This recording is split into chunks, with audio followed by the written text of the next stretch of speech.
Ever wonder if it's all for you? The world I love, the trains I hop to be part of the wave can't stop.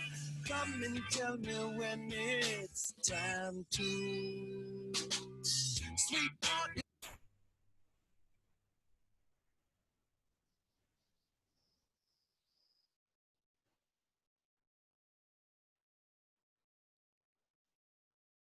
Buenos días a todos. Buenos días. Buenos días, buenos días. ¿Se escuchan? Sí. Quería saber si se está observando la pantalla en este momento, si logran ver lo que estoy viendo. Sí, se logra ver. ¿Qué es lo que miran? Discúlpenme.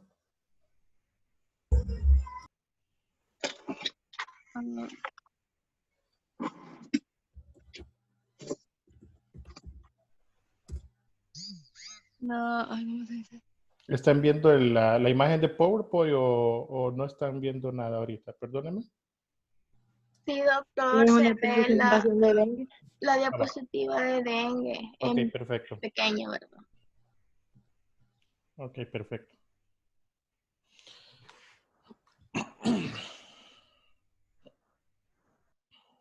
Van a haber algunos compañeros que se han unido el día de ahora que los hemos invitado.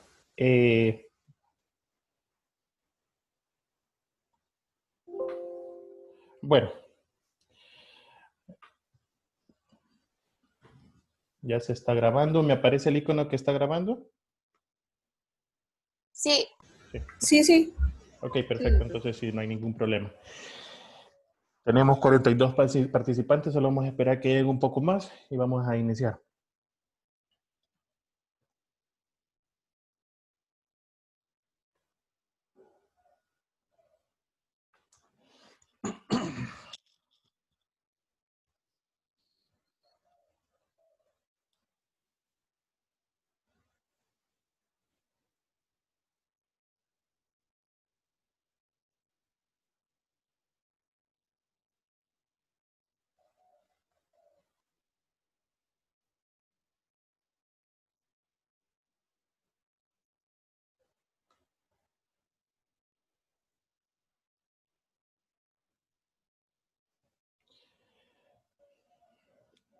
Bueno, vamos a iniciar ahorita.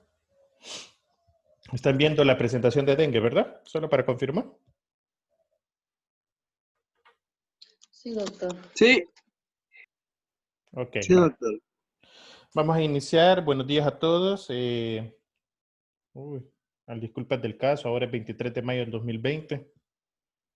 Se me quedó con la fecha de ayer. Bueno, el día de ahora vamos a hablar de dengue.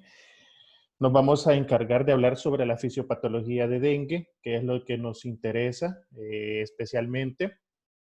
Hablar de términos de tratamiento, pues no lo vamos a tocar todavía mientras no sepamos sobre la fisiopatología de dengue. Para eso ustedes, de acuerdo a su año, van a ir conociendo sobre los tratamientos. Dengue es una enfermedad sumamente especial en nuestro país. Generó estragos bastante marcados en ciertas épocas de nuestra vida y va a llegar un momento dado que por ser una enfermedad que se considera cíclica, que en ciertos momentos puede aparecer, ustedes pueden llegar a tener hasta un contacto con algún brote que nos puede llegar a generar altas tasas de mortalidad. Gracias a Dios, desde el 2000 no se ha vivido esa situación.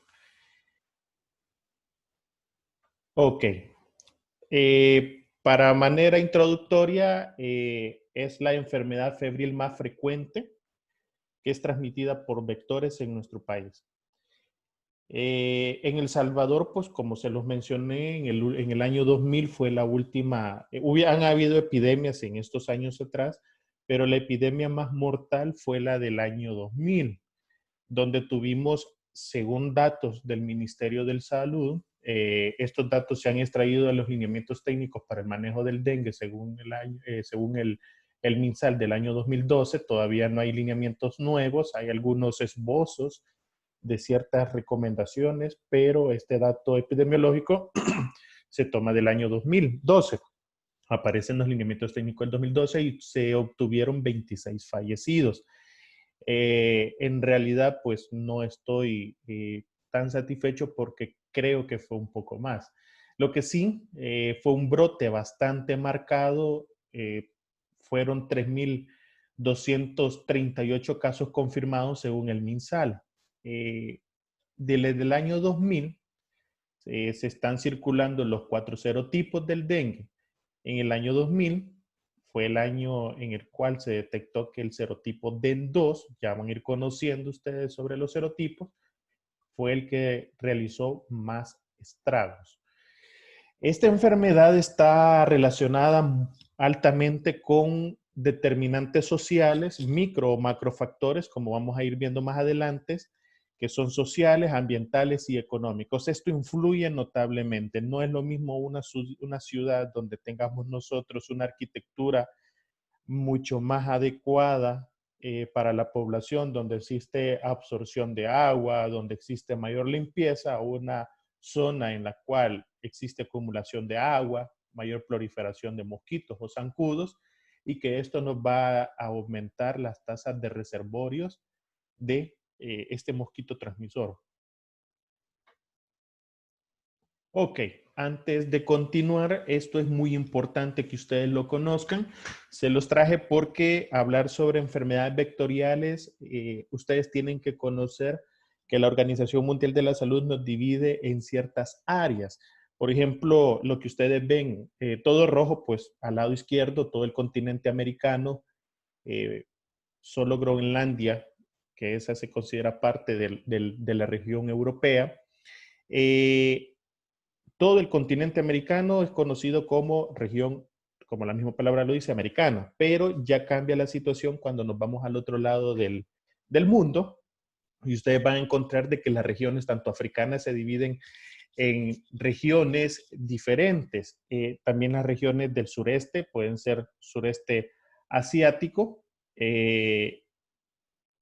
También tenemos las regiones del Pacífico. Perdón. Entonces, ¿por qué me interesa esto? En el año 2012 hubo una presentación de un artículo que publicó el New England, donde se hablaba sobre las tasas de susceptibilidad o transmisión o de frecuencia de dengue. Y nosotros, si ustedes observan, ¿se observa el ratón? Bueno, si ustedes observan, a nivel centroamericano estábamos catalogados en el 2012 como una región bastante susceptible o de bastante marcada frecuencia sobre dengue, comparado pues con la región asiática inferior, digámoslo así, en la parte donde estamos observando lo rojito. Igual Brasil, Colombia, Venezuela eran áreas que se consideraban igual que nosotros. Pero en el año 2016, la Organización Mundial de la Salud trata de generar un poquito más de especificar cómo era la distribución de dengue a nivel mundial. Llama la atención que en el 2016 nosotros siempre somos una área endémica donde nosotros vamos a tener más frecuencia de casos, probablemente mayor incidencia de epidemias, pero en comparación de Brasil y México bajamos de escalón. ¿Qué quiere decir? Somos países donde tenemos susceptibilidad más baja de dengue en comparación con México o Brasil. Ahora bien, esto se ha ido dando porque las políticas nacionales del Ministerio de Salud han contribuido para que nosotros pues tengamos menos casos de dengue, la conciencia sobre la población, sobre la destrucción del zancudo, del mosquito. Ya vamos a ver más adelante algunas características, pero también ha existido el efecto de que han habido campañas para poder disminuir la cantidad de reservorios a nivel de una comunidad. Por ejemplo, las abatizaciones, las fumigaciones, hay fumigaciones ULB que se le llaman, y eso pues nos ha ayudado a que nuestro país haya mejorado en estas estadísticas a nivel mundial. Ahora bien, igualmente en el año 2000, 16, la Organización Mundial de la Salud publica esta tabla y ustedes la pueden encontrar en la página web donde ustedes tienen abajo, donde conforme han pasado los años, las regiones han ido generando aumento, pero también hay temporadas en las cuales ha existido brotes epidemiológicos que han considerado epidemias porque se han salido del canal o del famoso corredor epidemiológico que se tiene. Por ejemplo, estas estadísticas son comparadas en el del año 2000. Si ustedes observan, al principio de los años 90, de la década de los 90, la tasa de casos notificados de dengue era sumamente baja. Perdón, pero hay que recordar que aquí hay unas ciertas limitantes. Por ejemplo, el hecho de que teníamos un sistema de salud bastante más deteriorado a como se tiene el día de ahora, había menos unidades de salud, había menos médicos, el alcance a salud de la parte del ministerio hacia la población era menos. No tenemos datos muy fidedignos para pensar sobre casos de dengue, pero sí se tienen datos que fueron confirmatorios. Antes era más difícil acceder a una prueba de reacción de cadena polimerasa, era más difícil acceder a un examen de IgM, IgG, ya vamos a hablar sobre adelante más de eso, pero se comenzó a observar de que a partir del brote epidemiológico allá por el año 2012, la región americana, especialmente El Salvador, fue generando un ascenso en los casos que se fueron notificando. Igualmente, si se compara con la región del sureste asiático, con la región del Pacífico occidental, sí han ido ellos generando un poquito de aumento en los casos, pero en comparación de nosotros ha sido menor y nosotros pues hemos ido en aumento de manera escalada. Estos son datos que ustedes van a encontrar en la página de la Organización Mundial de la Salud, en las cuales yo la pude extraer. Hay una aplicación muy bonita donde ustedes pueden ir viendo por medio de años los casos notificados, la incidencia, los casos de muerte. Por ejemplo, como estamos observando, si ustedes le ponen atención, en el año 2000 nosotros tuvimos, se podría decir, una cierta cantidad de casos de dengue que en comparación con los años previos fueron menor. Pero la tasa de mortalidad se disparó. ¿A qué se debió esto? Lastimosamente, en esa época, esto se debió a que hubo una circulación del serotipo 2. Desconozco qué tipo de serotipo estaba circulando antes. Probablemente era otro serotipo. Pero en el año 2000 se detecta que el serotipo 2 estaba circulando y hubo una respuesta inflamatoria aumentada en estos pacientes y a la vez nos llevó a una cascada proinflamatoria que al final de cuentas nos suscitó en una alta tasa de mortalidad. Ahora bien, en el año 2005 aproximadamente tuvimos un aumento de casos, pero gracias a Dios la tasa de mortalidad o la cantidad de casos notificados de muerte fue menor en comparación del año 2000. Sí han existido brotes epidemiológicos como los que se vivieron hace poco, el año 2014, 2015, hasta cierto punto el año 2016, pero en comparación del año 2000 no han existido altas tasas de mortalidad. Bien.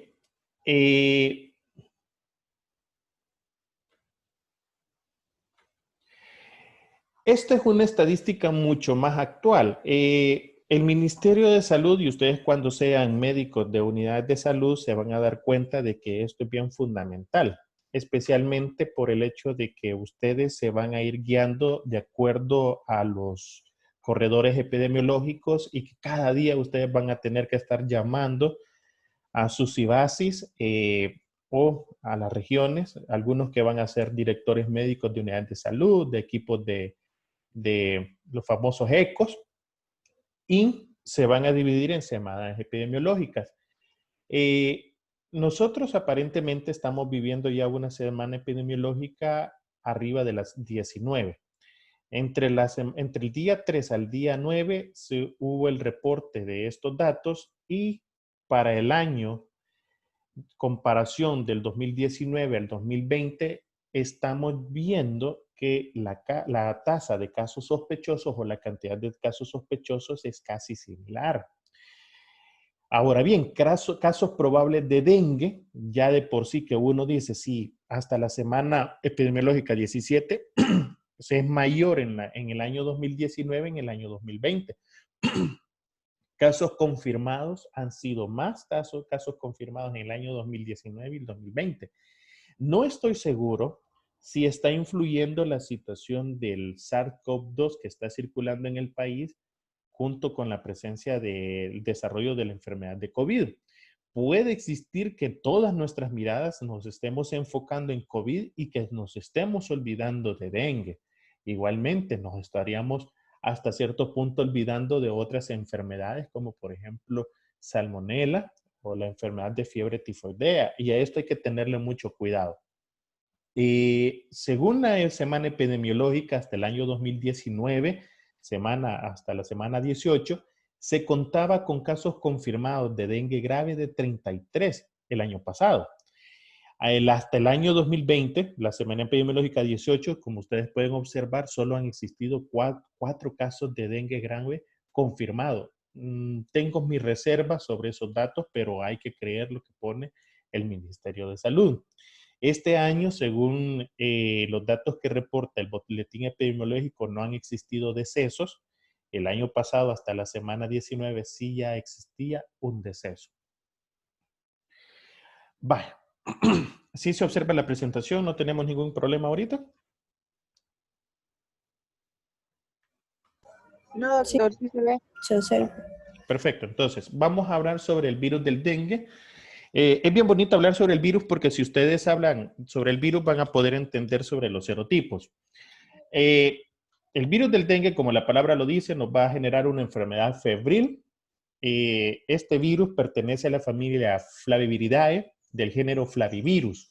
Se considera que es un virus ARN con sentido positivo. Eso es muy importante. Está compuesto por una estructura donde existen 2 capas lipídicas o una capa bilipídica, como le llaman algunos, y adentro de estas capas bilipídicas o capas lipídicas se encuentra el ARN. Tiene 3 proteínas estructurales que son bien reconocidas y tiene 7 proteínas no estructurales. Eso sí, tanto las proteínas estructurales como las proteínas no estructurales son importantes, tanto para la replicación del virus como también nos va a ayudar mucho a la identificación del virus cuando nosotros apliquemos algunos métodos diagnósticos. Como ustedes observan en la imagen de la derecha, existe la proteína E, que es la proteína de envoltura que se le llama, pero también existe la proteína M, que es la proteína de membrana. Como su palabra lo dice, su primera letra no es muy difícil de olvidar. Y la proteína C, que es la de la cápside. Ahora bien, dentro adentro se encuentra el famoso ARN con sentido positivo del virus. Esto es muy importante. La proteína C prácticamente protege al virus, es la nucleocápside que vamos a estar teniendo como manera de protección para el mismo virus, y la capa lipídica la va a formar la proteína M, como ustedes observan en la imagen de la derecha, y la proteína E. No se les olvide que la glicoproteína E va a ser una proteína que nos va a ayudar a la fusión de membranas, la morfogénesis del virus, y que esta va a ser el punto donde el virus va a tener una unión hacia las células dendríticas o queratinocíticas, donde va a ser inoculado el virus.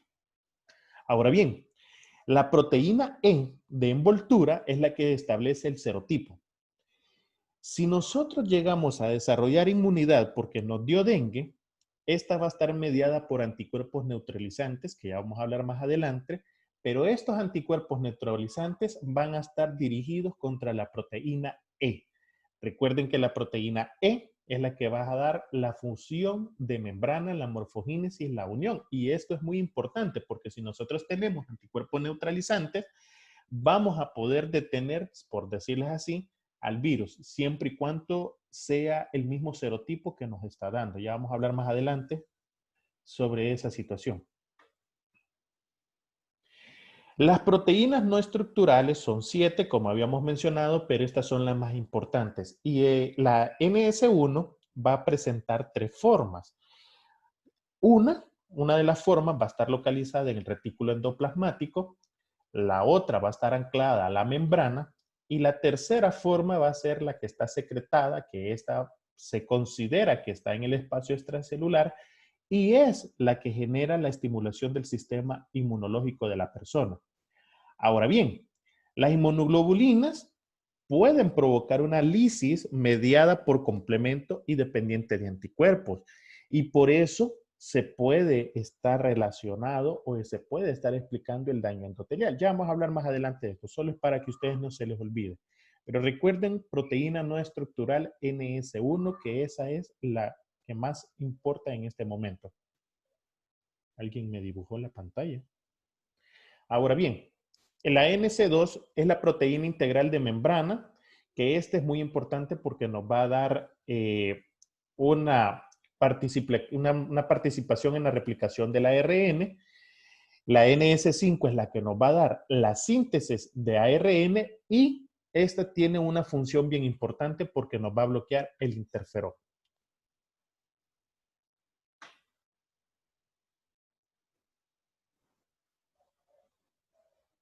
Ahí está.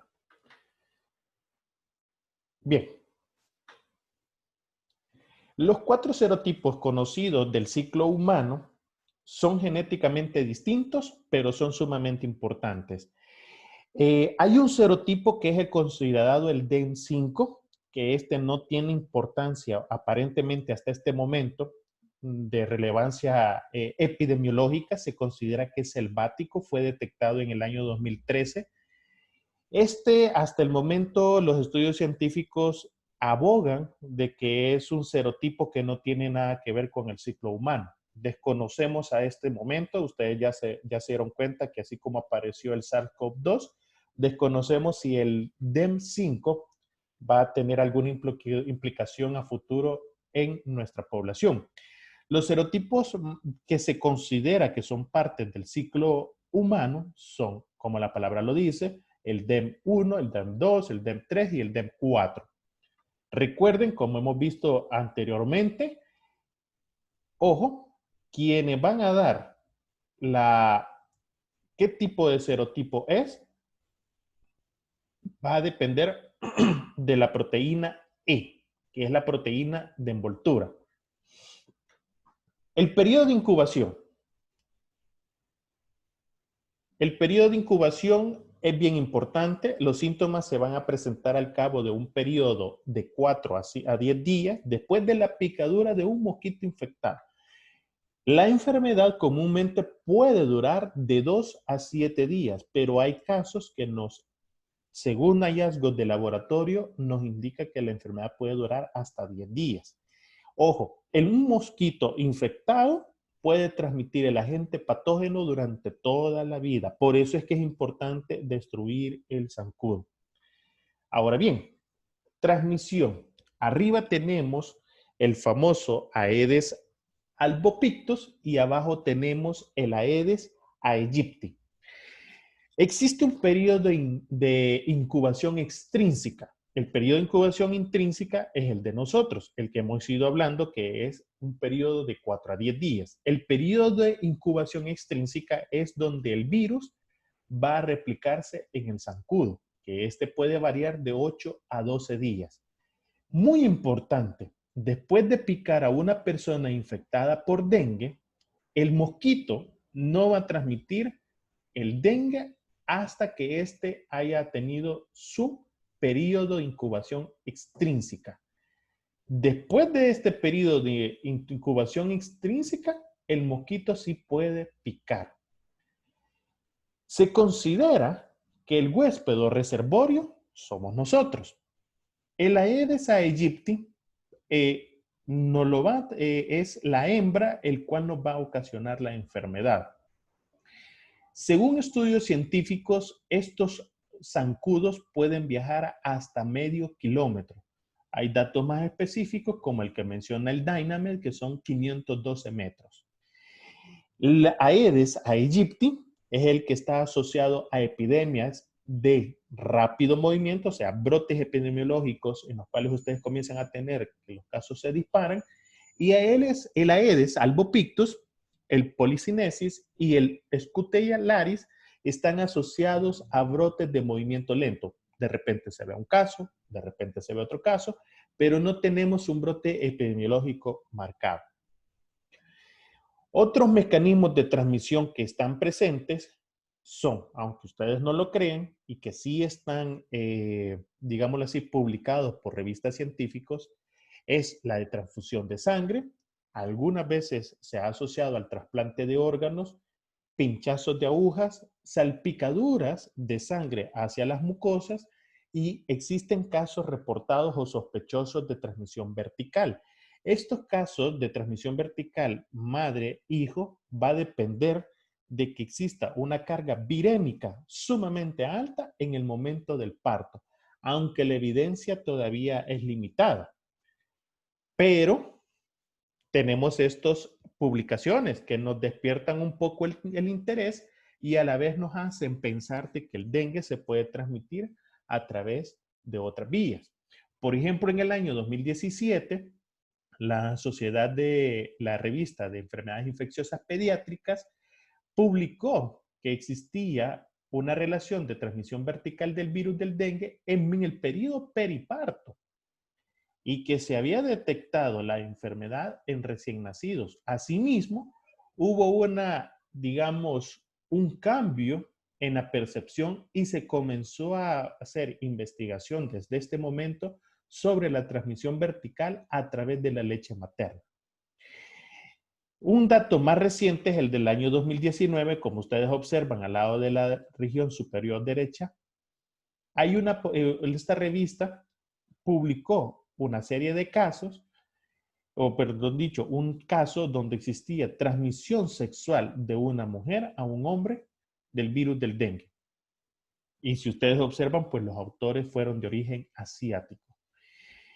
En el año 2008, la revista de Ginecología y Obstetricia publicó igualmente personas de origen asiático, como ustedes lo observan en sus autores, la infección por dengue en el embarazo, prevalencia, transmisión vertical y resultados en el embarazo. Entonces, hay que ponerle atención. No olvidarse que pueden existir casos de dengue por transmisión vertical. Y que ustedes observan al lado derecho inferior, es un reporte de un caso que se dio en un laboratorio por manipulación de muestras. El que ustedes observan que es publicado por la revista de enfermedades tropicales. Le llamaron hasta cierto punto una negligencia, pero en realidad llama la atención que si no hubiera sucedido esto, pues desconoceríamos de que el dengue se podría transmitir a través de otra vía.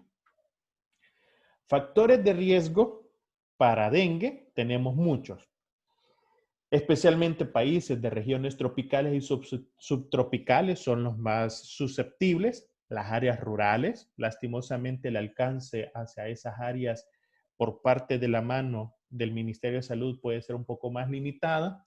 Acumulación de agua en ciertas áreas, por ejemplo, canaletas, que las personas que viven en zonas rurales no limpian sus canaletas. Tenemos llantas a veces acumuladas, donde también se da el reservorio por la presencia de agua en su interior. Sí hay que tenerle en cuenta viajeros. Por ejemplo, los que vayan a hacer su servicio social o trabajen en un futuro en municipios donde son altamente turísticos, de repente van a tener casos de personas que han venido al país, ¡pum!, dengue. No se olviden que también son personas que algunas veces vienen de otros países, México, Guatemala, Nicaragua. Normalmente los norteamericanos, los europeos, hacen unos viajes en los cuales van viajando desde México hacia Sudamérica. Puede ser que la persona ya venga con el virus del dengue en su interior y que las manifestaciones clínicas las desarrolle en el país. Jóvenes se considera, especialmente los bebés, porque no han desarrollado anticuerpos. Y después del periodo de lactancia materna, los anticuerpos suelen disminuir. El embarazo se ha visto que el tercer trimestre, por las alteraciones inmunológicas, la mujer va a ser más susceptible durante esta etapa. Y también un factor de riesgo muy importante son las infecciones secundarias. ¿Qué quiere decir? El paciente alguna vez le dio dengue, lastimosamente el dengue vuelve a repetir. Como hemos visto, existen 4 serotipos del dengue. A una persona le da el dengue 1, pero en un transcurso de 2-3 años repite con otro tipo de infección por dengue, pero por otro serotipo. La respuesta de inmunoamplificación va a ser mucho más desastrosa y eso nos puede llevar a complicaciones y hasta la muerte. Micro y macrofactores de riesgo en una población va a depender del huésped, del agente y el vector. Los macrofactores, como hemos venido hablando, ambientales, económicos, políticos y sociales. Lastimosamente, los políticos influyen en nuestro país. Ustedes lo están viendo cómo se está manejando una pandemia. Si la política se entromete de esa manera, pues nosotros podríamos llegar a tener desastres ambientales y los mismos desastres ambientales nos van a dar desastres, los mismos desastres políticos nos pueden desarrollar desastres económicos. Esto va a influir, como por ejemplo ahorita, ustedes no sé si se han percatado si en sus áreas donde ustedes viven existen fumigaciones, pero por ejemplo en algunos lugares ha disminuido la fumigación.